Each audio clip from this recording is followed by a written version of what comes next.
to ask, Madam, because we have a point of order. Mr. Chairman, I still And the have the point of floor. order- Mr. Chairman, I still have the floor. And the point of And you have order to is decide on the point of precedes order, all Mr. kinds Chairman. of statements. Decide on the point of order. Yeah, the point of order is precedes all. In the point in Mr. the Chairman, have we hierarchy, violated the point any of order rules is number one. with the Yes, with the maybe. na status ng ating pong NGCP's rate reset? Sa reset po ng fourth regulatory period, Mr. Chair, ito po yung tapos ng period, 2016 to 2022. Patapos na po kami. Ito nga pong siguro po ngayong susunod na linggo, may meeting na po kami para final evaluation na po ito. Kasi natapos na po namin yung mga public processes. Required po kami na mag-publish, humingi ng consultation sa publiko. Natapos na po namin yun. So, Okay. evaluation na po. Salamat po, ma'am. Ito po, may hawak po akong dalawang dokumento. Isang draft partial initial determination. Ito, covered period of 2016 to 2020. At isang draft final determination 2016 to 2020. This was published noong September 2023 at ito naman noong August 2024. Will you confirm that you have the already signed? Lahat kayo nag-sign dito. Ikaw, Mona Lisa, si Catherine, si Commissioner Maceda, si Lumbatan, si Digal, at si Puentes. At sinasabi nyo dito sa draft partial initial determination from 2016 to 2020 was published on September 2023. Am I correct? Tama po yan, Mr. At Chair. ito naman, published August 2024. Draft Tama po. final determination. I Tama just wanted po. to confirm, kasi pupunta ako sa dalawang desisyon na to. Hindi naman desisyon, sapagkat wala pa naman kayong final, di ba? And I just wanted to be cleared. Kasi medyo ako confused ako sa mga desisyon dito na sa mga value ng ating assets that was agreed upon by the by ARC. And the power of this committee is the oversight power to check na yung pong sinasabi ng EPIRA that the rate base, no, Mr. Chairman, kailangan po nakabase doon po sa tinatawag po nating methodology na ginamit po nila. Now, ang tanong ko po, dito ba sa dokumento na ito, na covered by this document, are you saying na 2016 lang to 2020 itong partial initial determination? Tama po. Tama. At ito naman, 21 to 22? Hindi po, buo na po. Buo na. 2016 to 2022. So, imbis na 5 taon tayo ngayon, 7 taon na yung Tama ating po. pong fourth regulatory period. Tama po. Am I correct? Okay. So, sinabi ninyo doon sa draft final determination which covers the 2016 to 2022, sabi mo, na-post to noong August 24 at na-post din to nung September. Dito sa discussion to, napasama yung commission and completed projects should be allowed to be recovered by NGCP. At dito sa decision nyo at dito sa draft ninyo, nakalagay din yung spent. Am I correct? Tama po ba yung sabihin na nakalagay pareho dito yung commission and useful ng mga projects? Mr. Chairman, point of order.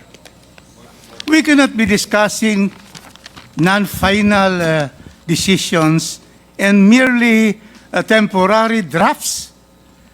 We otherwise will be intruding into the authority of the ARC in finally determining what should be done to this particular period for reset. Mr. How Chairman, can we be discussing drafts? Mr. Chairman, This, I would just like to ask. Mr. Chairman. Miss Di Balanta, are you agreeing to discuss here something that you have not finally decided on? Mr. Chairman, that's the This is reason why we have this. Honorable Dan Fernandez. That's the reason why, Mr. Chairman, that we have this oversight power to check the abuse of some agencies of our government, especially na maapektuhan yung sinacharge sa ating taong bayan. Pera ng taong bayan ito sinacharge natin Yung ang sinasabi natin dito ng mga proyekto na hindi pa tapos, i-charge natin sa ating mga consumers. And yun ang pinaglalaban po natin dito.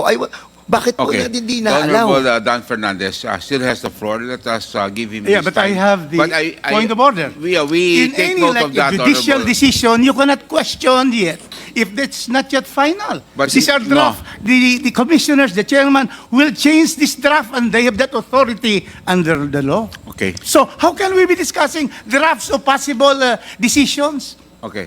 I would like to ask, Madam, because we have a point of order. Mr. Chairman, I still And have the point the of floor. order- Mr. Yes. Chairman, I still have the floor. The point of And you order have to is decide on the point of precedes order, all Mr. kinds Chairman. of statements. Decide on the point of order. Yeah, the point of The- order is precedes all. In the point in Mr. the Chairman, have we highlighted, violated the point any of order rules is number one. with the, Yes, with may the we manifestation know of what is Congressman the, Rufus what is Rodriguez? the, what rule has been violated, Honorable Rodriguez? Because point of you order. will have to understand that he's asking a question based on some research that he has made. That's correct. So let us give him that No, time. no, no, because you have to because a understand point that of order interrupts anybody. I will agree, but you will have to cite also what What rule have rules? you have we violated. Because you will have to understand, Honorable Rodriguez, para klaro tayo, para maging smooth naman itong procedure ho natin, itong hearing na to. Patapusin na ho natin si Dan Fernandez because there's also an accusation here na kayo di kasalanan ng ARC. So dapat, I think he's also going to go there. So I would like to hear, because in his statement, meron siyang statement kanina na meron kayong kasalanan. So I want him now to continue, and I will allow him to continue, the Honorable With due Rodriguez. respect to our chair, Okay. our rules provide for precedence of motions. And in the proceedings of motions, the rules of Congress, it says that the point of order has precedence over all other discussions. And that is why I'm saying that I have a point of order that in this proceeding, we cannot be discussing No, drafts Mr. Chairman, which are what rule was not yet violated? final. Mr. Chairman, what rule was violated? Tama I po think- yun. Rule on the Tama precedence po of yun. Mr. Chair, 2-minute Pero break, ano Mr. po Chair. yan nga? Break. Anong, Can we have a break, anong Mr. rules Chair? ang Okay, na-violate session, natin, Mr. Chairman? Session suspended. Wala naman tayo Alam po binabiolate sa rules eh. pag nag-cite ho tayo ng rule, point of order, you will have to be clear what's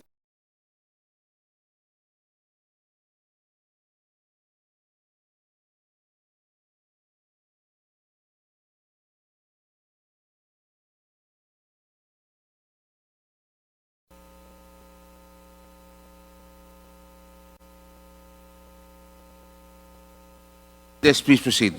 Okay, Session maraming salamat. Okay, Mr. Chairman, ERC, Mona, ito pong inaaral ninyo, yung pong mga bagay na pinag-aaralan para alam mo, kailangan po natin maintindihan lahat ito. And I don't know why other members of this committee is trying to prevent me to explain the details in layman's term. Ngayon, ang ating pong Mona, so, sa pagbibigay ng tamang taripa na ikakarga sa taong bayan, ano yung mga kino-consider dito? Ito, alam mo ito yung return on capital, return of capital, operating expenses, taxes. Can you kindly explain briefly? Opo. Mr. Chair, with your indulgence, yun pong sistema po or programa ng rate setting sa ating regulated entities, NGCP at distribution utilities, yung tinatawag na building block approach. So meron po tayo mga building blocks katulad nga po ng nabanggit ninyo na CAPEX and then yung return on capital or return on the total CAPEX including the opening asset base. The return of capital, ito na yung mga kasama yung WACC, depreciation, at yung mga operating expenses or OPEX, mga O&M expenses po, at taxes po, kung allowed po sila under the rules. Okay, to recover. in other words, Mona, no, para mapabilis tayo, itong tinatawag natin regulatory asset base, itong RAB, ang sinasabi natin, ito yung pinaka-asset natin, di ba? Pinaka-asset ng transmission. Tama? Tama po. Tapos kailangan natin dito yung CAPEX, kung magkano yung Ginastos yung gagastusin para doon sa proyekto. Now, kapag mataas ang lahat ng ito, mataas ang singil ng kuryente. Kasi yun po yung base po, multiply. Correct. Multiply mo dun sa At ang sinasabi po ng batas, kailangan just and reasonable na ibibigay sa rate para sa ating mga kababayan. Am I correct? Tama naman po. Okay, question. Puntahan natin yung opening RAB. Kasi sa 2015, okay, ano ba yung opening RAB? Ito yung sinasabi natin na ano yung total asset nung 2015 ng transmission. Di ba? May opening RAB tayo dyan tinatawag May closing. Closing na yun, tapos na yun 2011 to 2015, tapos na yung third regulatory period. Pupunta na tayo sa fourth regulatory period. At ang sabi, yung closing RAB o yung closing na asset na to, pupunta ngayon, moving forward, doon sa 2016, sa fourth regulatory period. Ang tanong, sa draft partial initial determination dito at sa draft final determination, Dahil sa tinatawag na roll forward methodology na ginamit ng ERC, mahalaga na malaman. Di ba? Malaman natin ang tamang halaga ng assets ng NGCP na dapat mag-roll forward dun sa fourth regulatory period. Nagsagawa ba ang mga experts na kinuha ng NGCP para malaman ang halaga na dapat may roll forward doon sa closing RAB papunta sa opening RAB ng fourth regulatory period? May mga expert pong kinuha ang ERC para po Sino po? mag-validate Sino ito. po? Sandali. Andito po ba inimbitahan natin yes. ang You have RAAC? one more question, the Honorable Fernandez. Then we will have to move, then you will have to go for a second round. One more question. Proceed. Are you done with your answer? Mr. Chair, sagutin ko lang po kung sino po yung Yes. consultant. NCL Consulting po. Nandito Yes. po sila. NCL, okay. One more question, the Honorable Dan. Okay. Ang Royal Asia, Appraisal Corporation, andito po kayo. Magkano binayad sa inyo para tayo po ay mag-appraise ng lahat ng total asset, yung regulatory asset base ng ating NGCP?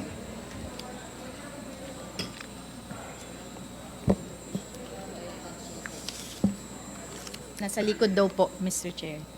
Magkano yung binayad? Tinatanong lahat yung binayad. Pakisagot lang po. Hindi, ERC na lang. ERC na lang. Magkano binayad? Sa 29 million for NCL and 12 million. Is this correct? Sa RAAC?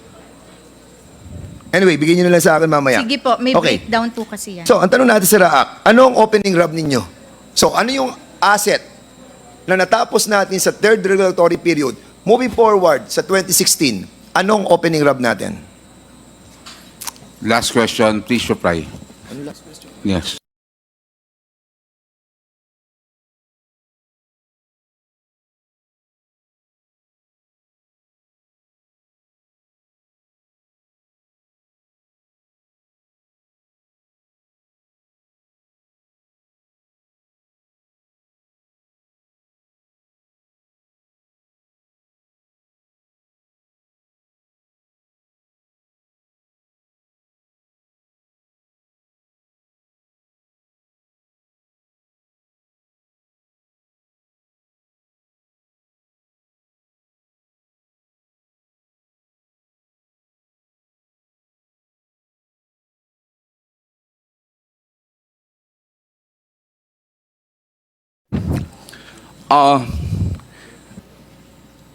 Yung issue na ito, tama yung sinasabi po ni Mr. Matibag, na matagal na itong issue.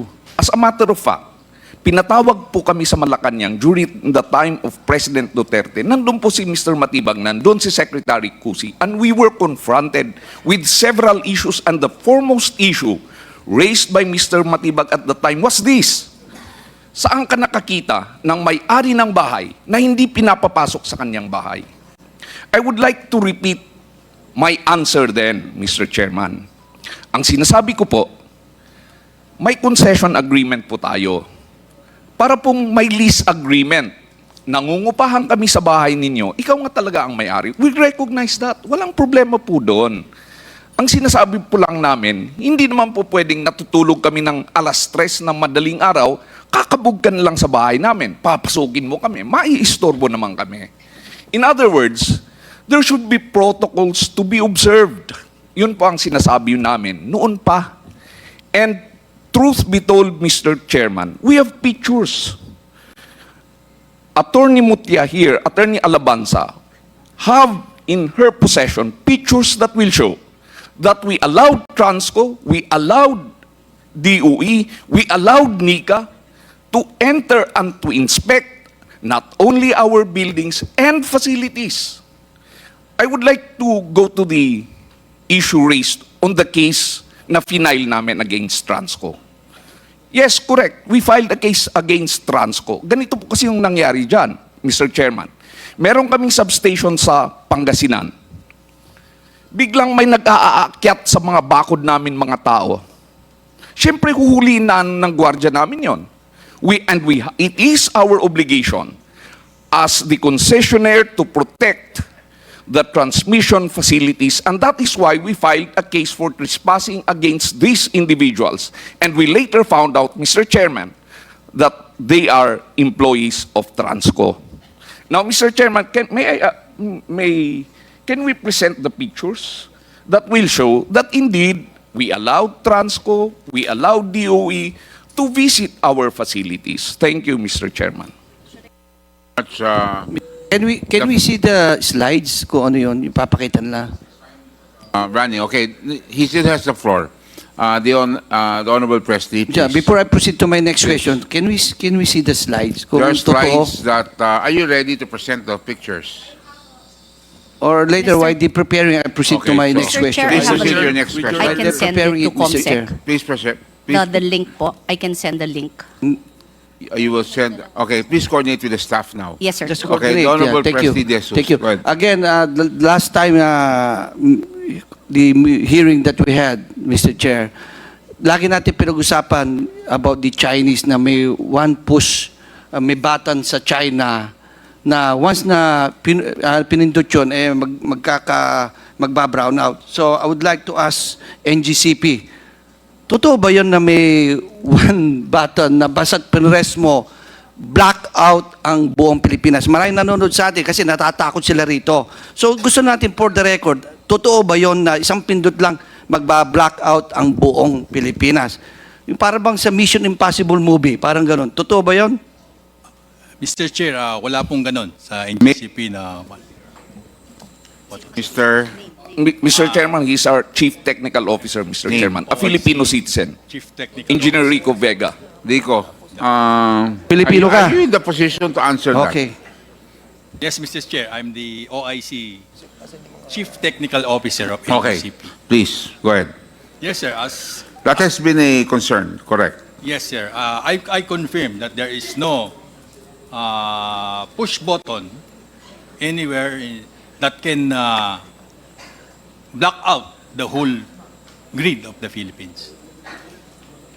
So sinasabi... But I just would like to, I think the question is based on, are you 100%? Because you did not make that. The National Grid did not make that software and did not make that. We're talking of button, we're talking of anything, but that they're able to tamper with our Yes, supply sir. of electricity, As we transmission of have electricity. reported, Mr. Chair,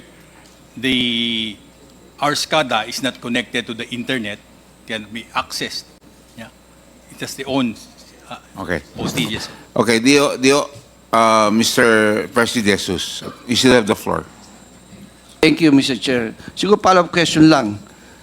Yung access ba ng Chinese counterpart nyo sa ganitong klaseng control, nakikilam ba sila pagdating sa ganito?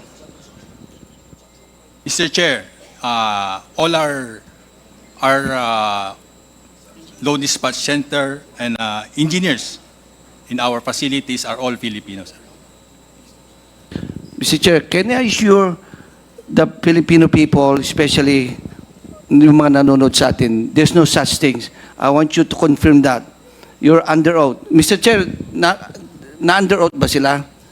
Just to make sure na... Oh, yes. That's a very na, good, yun nga. Kasi very important to, no? Kasi ang ating mga kababayan, natatakot baka nga daw may push buttons. I just want to confirm na talaga Okay. walang ganun. So on the request of the Honorable President, we will suspend your time. Please rise. The committee, everybody, all resource persons, okay? Pati yung mga nasa likod, no? All resource persons attending for the first time, okay? Please rise. Please. At Please raise your right hand. Do you swear to tell the truth, the whole truth, and nothing but the truth before these congressional inquiries, so help you God? thank you. Please take your seats. Okay, the Honorable President Jesus. Thank you, Mr. Chair. So, kasi, you know, we work in the energy sector for the last 15 years. So, hindi madali magpatay o mag-shut off ng kuryente. Can you explain yung procedure kung paano sinashut down ang buong grid? Yan ba isang pindot lang dito sa Pilipinas o iba sa Luzon, iba sa Visayas, iba Mindanao o iba bayan? Kasi meron tayong mga substation tender na sila lang ang ano. Can you explain that if you have a presentation para once and for all maintindihan ng ating kababayan? Ano ba kasi natatakot sila sa one button na yan na sinasabi nila. Please explain. Mr. Chairman, may I Please. Sorry, I'm sorry. Yeah. Are you a technical person? I'm not. I would just want to raise a point, Mr. Chairman. Can you Because respond to the question? Yes. Please. Mr. Chairman, we have protocols, but I would like to assure this honorable body that we can divulge everything about our protocols, but these are very, very sensitive issues and they involve national security. May we request, Mr. Chairman, if we will be compelled to do that, we request for an executive session. Thank you. Thank you, Mr. Chairman. Okay, thank you very much. And last point, Mr. Chairman, on China being able to put off the whole grid, Mr. Chairman, that's fake news. Okay. Thank you very much, Mr. Paul Sagayo.